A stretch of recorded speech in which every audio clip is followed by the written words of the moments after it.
નમસ્તે વિદ્યાર્થી મિત્રો, આપણો આજનો ટોપિક આવે છે પહેલો ગ્રાહક મંડળ વિશે અથવા ગ્રાહક સુરક્ષા પરિષદો વિશે અભ્યાસ કરવાનો છે. તો વિદ્યાર્થી મિત્રો, આ જે અધિનિયમ હેઠળ તાલુકા, જિલ્લા, રાજ્ય તથા રાષ્ટ્રીય કક્ષાએ સરકાર માન્યતા પ્રાપ્ત ગ્રાહક મંડળો સ્થાપવામાં આવ્યા છે. આ ગ્રાહક મંડળો કે પરિષદો બિન રાજકીય અને બિન ધંધાકીય ધોરણે ગ્રાહકો દ્વારા સ્વૈચ્છિક રીતે રચાયેલા ગ્રાહક મંડળો છે. આ ગ્રાહક મંડળનો મુખ્ય હેતુ ગ્રાહકોના અધિકારોએ જાગૃતિ તથા પ્રોત્સાહન આપવા તથા તેના હકોની સુરક્ષા માટેની નીતિઓના ઘડતરમાં સરકારને મદદ કરવાનો છે. તેઓ ગ્રાહકોના અધિકાર તથા કાયદાની જોગવાઈઓની વખતોવખત સમીક્ષા કરે છે અને ધારાકીય જોગવાઈઓમાં સુધારા અંગે સરકારને શું કરે છે? સૂચન પણ કરે છે.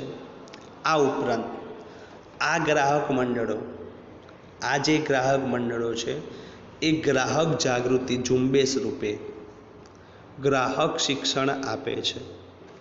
તેમાં ગ્રાહકોના અધિકારો, ફરજો, વિવિધ પ્રકારે થતા શોષણ તેનાથી કેવી રીતે બચી શકાય એની કાયદેસરની જોગવાઈઓ જેવા મુખ્ય વિષયો પર માર્ગદર્શન પૂરું પાડે છે.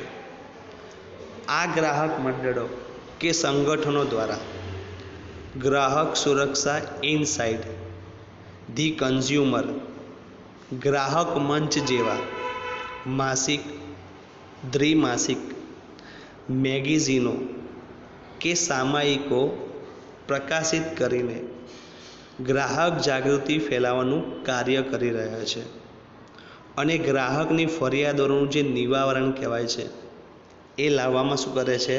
મદદરૂપ થાય છે. વિદ્યાર્થી મિત્રો, આ સવાલ તૈયાર કરજો. આઈએમપી છે, ગ્રાહક મંડળો વિશે પરીક્ષામાં પૂછાય છે.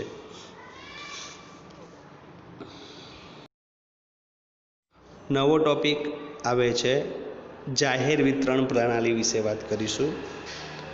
તો જાહેર વિતરણ પ્રણાલી મારફત વ્યાજબી ભાવની દુકાનો દ્વારા નિયમિતપણે સારી ગુણવત્તાવાળો માલ નિયત જથ્થામાં રાહત દરે અનાજ કે અન્ય વસ્તુઓ પૂરી પાડે છે, જેના થકી ગરીબ ગ્રાહકોને ખુલ્લા બજારમાં વધુ ભાવ લેવાના, હલકી જાતના ગુણવત્તાવાળા માલ સામાન કે ઓછી માત્રામાં મળતી ચીજ વસ્તુઓ દ્વારા થતા શોષણથી બચાવે છે.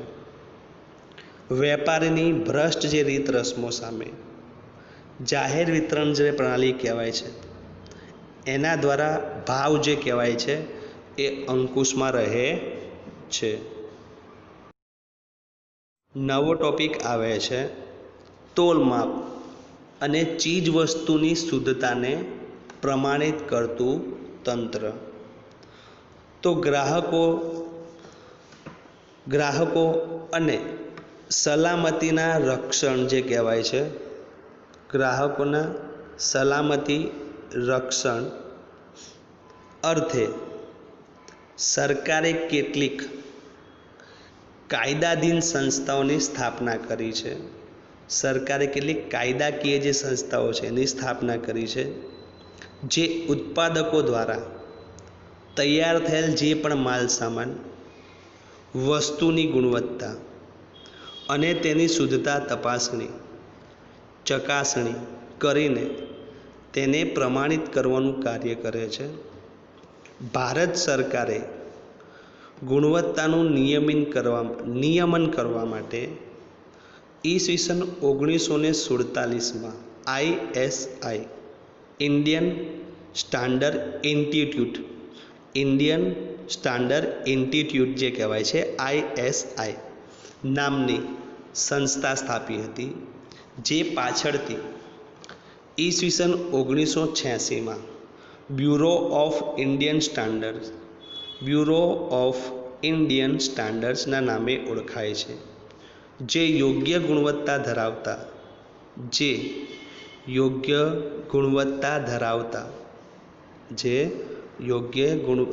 ધરાવતા વિવિધ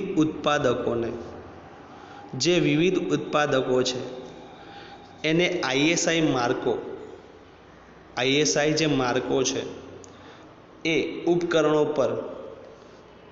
ઉપકરણો જે કહેવાય છે એના પર વાપરવાની છૂટ આપે છે. આ ઉપરાંત ખેતી પર આધારિત ચીજવસ્તુઓ, વન પેદાશો, બાગાયતી અને પશુ પેદાશોની ગુણવત્તાના માનકમાં એગમાર્ક લગાડવાનો કાયદો જે છે ખેતીવાડી ઉત્પન્ન બજાર કાર્ય કરે છે.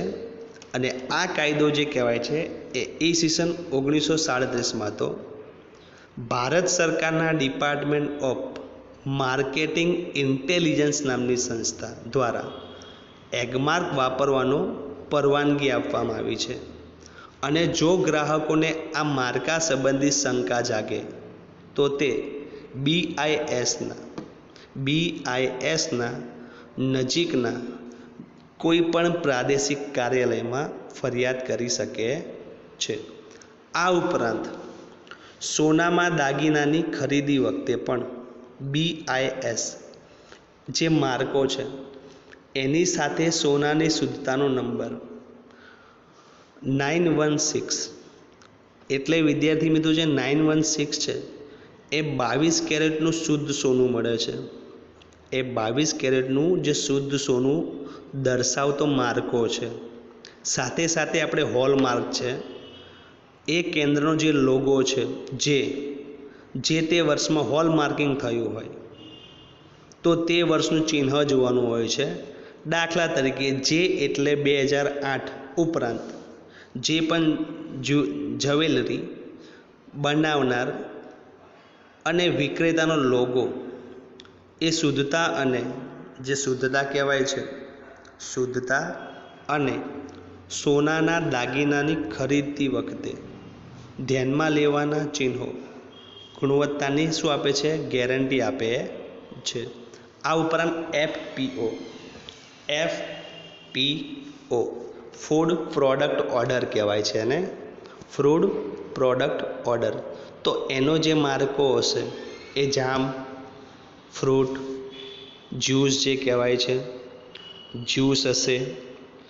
પછી કેન, શું કહેવામાં આવે છે? કેન જે હોય છે કે ટીન પર કે હશે જે ટીનનું જે પેક હશે, પેકેટ અથવા પેક ઉપર તે લગાવવામાં આવે છે. ઓકે. આ ઉપરાંત ફળો છે, શાકભાજી છે તો એના ઉત્પાદક ઉપર FPOનો લોગો લગાડવામાં આવે છે. આ ઉપરાંત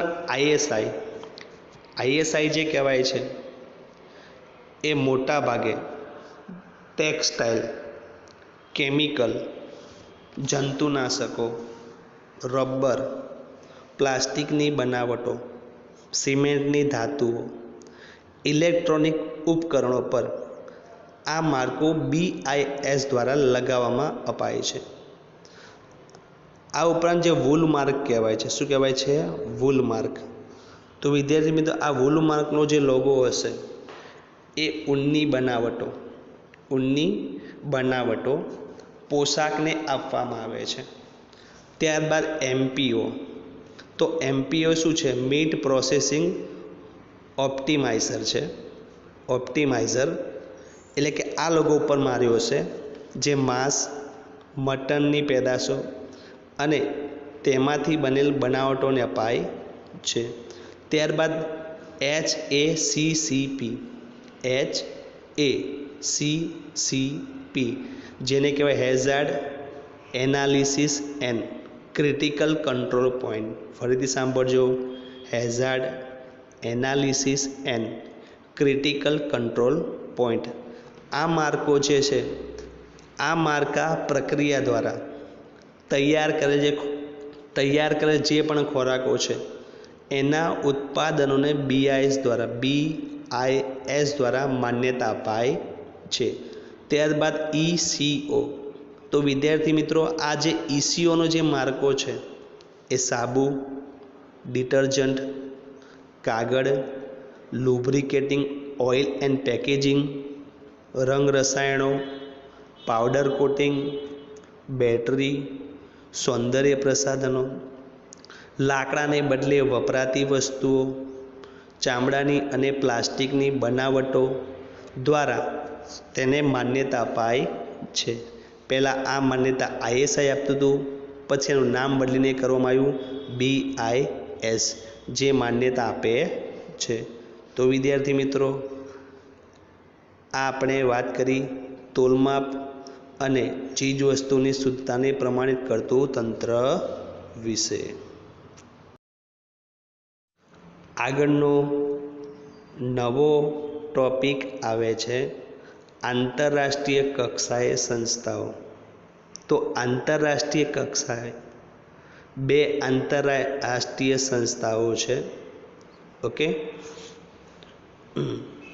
જે તેની ગુણવત્તાની માનકો જે કહેવાય છે, આ બંને જે સંગઠનો છે એ તેની ગુણવત્તા માનાંકો જે હોય છે તેની કામગીરી કરે છે. તેની શું કરે છે? કામગીરી કરવાનું કામ કરે છે. એમાં પહેલું આવશે ISO.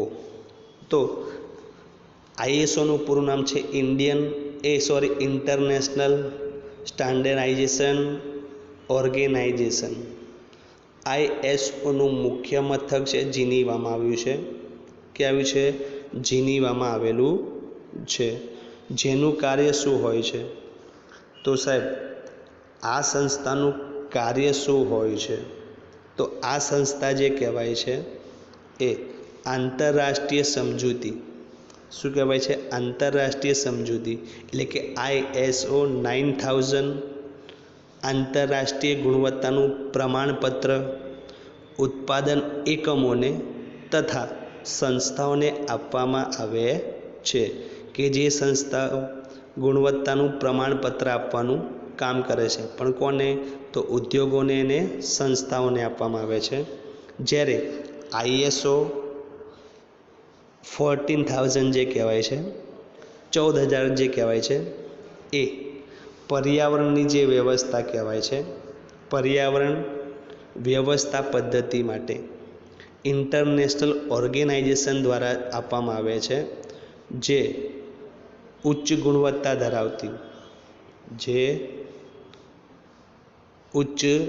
ગુણવત્તા ધરાવતી ઓફિસો છે, સંસ્થાઓ છે, તેને પ્રમાણપત્ર, તેને આ સંસ્થા જે કહેવાય છે એ પ્રમાણપત્ર આપવાનું કાર્ય કરે છે.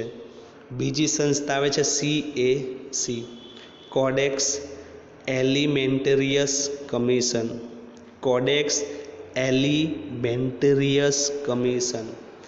તો આ જે સંસ્થા છે એ ખોરાકને લગતું આંતરરાષ્ટ્રીય કમિશન છે. ખોરાકને લગતું આંતરરાષ્ટ્રીય કમિશન છે. તેમાં આંતરરાષ્ટ્રીય ખાદ્ય પદાર્થોને પ્રમાણિત કરવાનું કાર્ય કરે છે, ઓકે.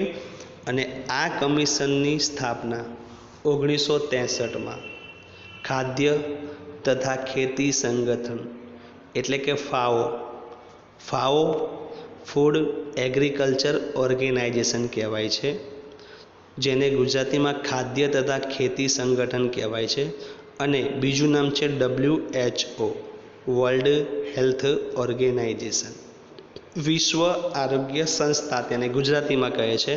તો એને દ્વારા આ બંને સંસ્થાઓ કાર્ય કરે છે. હવે તેનું મુખ્ય જે મથક છે એ ઇટાલીની રાજધાની રોમમાં આવેલું છે, ઓકે. જે દૂધની બનાવટો છે, દૂધ છે, માંસ છે, માછલી છે, ખાદ્ય પદાર્થો છે, તો એને આઈએસઓ જે લોગો હોય છે, આઈએસ એનો જે લોગો છે એ ઉત્પાદનોને પ્રમાણિત કરવાનું અને આંતરરાષ્ટ્રીય સ્તરે વેપાર નીતિ નિયમો ઘડવાનું કાર્ય આ સંસ્થા કરે છે. અને ભારતમાં આઈએસઓ સાથે સંપર્કની કામગીરી ભારતીય સંસ્થા BIS કરે છે. આ કામ કોણ કરે છે? ભારતીય સંસ્થા BIS કરે છે. જ્યારે CAC સાથે સંપર્કમાં રહીને આ કાર્ય ભારતની director general of health services આ કાર્ય કરે છે. તો વિદ્યાર્થી મિત્રો, આ વાત કરી આપણે આંતરરાષ્ટ્રીય કક્ષાએ સંસ્થાઓ વિશે. વિદ્યાર્થી મિત્રો, આ ચેપ્ટરનો છેલ્લો સવાલ જોઈશું કે ફરિયાદ કોણ દાખલ કરી શકે છે અને ક્યાં. તો જ્યારે ગ્રાહકને કોઈ પણ પ્રકારની શોષણ થાય છે તો ગ્રાહકે ફરિયાદ કઈ જગ્યાએ કરવાની હોય છે અને કેવી રીતે કરવાની હોય છે. તો પહેલાં એ જોઈ લો કે ફરિયાદ કોણ કરી શકે છે. તો પહેલું, ગ્રાહક પોતે કરી શકે છે. બીજું, કેન્દ્ર, રાજ્ય સરકાર અથવા કેન્દ્ર શાસિત પ્રદેશોની સરકાર કરી શકે છે. ત્રીજું, ગ્રાહક મંડળ કે જે કંપની કાયદા કે અન્ય પ્રવર્તમાન કાયદા હેઠળ નોંધાયેલ હોય તે, અથવા ચોથું, એક કે તેથી વધુ ગ્રાહકો વતી પ્રતિનિધિત્વ સ્વરૂપે કોઈ ગ્રાહક કે જેમાં બધા ગ્રાહકોનું સમાન હિત હોય. પાંચમું, કોઈ માલ સામાન, ચીજ વસ્તુ કે સેવા, કોઈ પણ માલ છે, ચીજ વસ્તુઓ જે કહેવાય છે એને સંબંધિત સેવા ખરીદનારથી સંમતિથી, એટલે કુટુંબનો કોઈ પણ સભ્ય સેવામાં તૂટ હોય, માલ સામાન ખરાબ હોય, ખામી હોય, તેને બદલવા થયેલ નુકસાન સામે ફરિયાદ કરી શકે છે.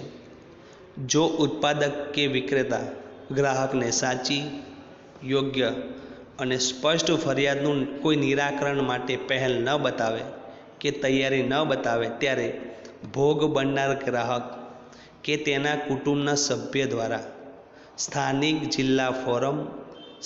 જિલ્લા ફોરમ, રાજ્ય કમિશન, રાષ્ટ્રીય કમિશનમાં કેસ કરીને સ્થાનિક પુરવઠા કચેરી, તોલમાપ વિજ્ઞાન અને ગ્રાહક કચેરી, ગ્રાહક મંડળો, કલેક્ટર કચેરીમાં ફરિયાદ કરી શકે છે.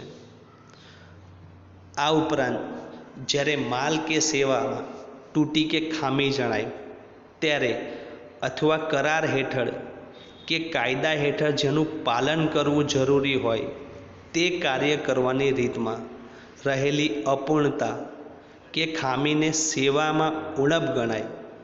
આમ વસ્તુની ગુણવત્તા, તેનો પ્રકાર, શુદ્ધતા, વજન સંબંધી ઘટ કે ઉણપ બદલ ગ્રાહક ફરિયાદ કરી શકે છે. તો સાહેબ, ફરિયાદ કેવી રીતે કરવી? તો ફરિયાદને અરજી સરળ, સ્પષ્ટ, સાદી સરળ ભાષામાં ટાઈપ કરીને કે હસ્તાક્ષરમાં કે ઈમેલથી પણ કરી શકાય છે. અને જો કોર્ટમાં વકીલ મારફતે કેસ કરવો હોય ત્યારે સોગંદનામું કરવું પડે છે. અરજીમાં અરજદારનું નામ, સરનામું, સંપર્ક નંબર હોવો જોઈએ અને ફરિયાદનું વિગતપૂર્ણ વર્ણન કરવું.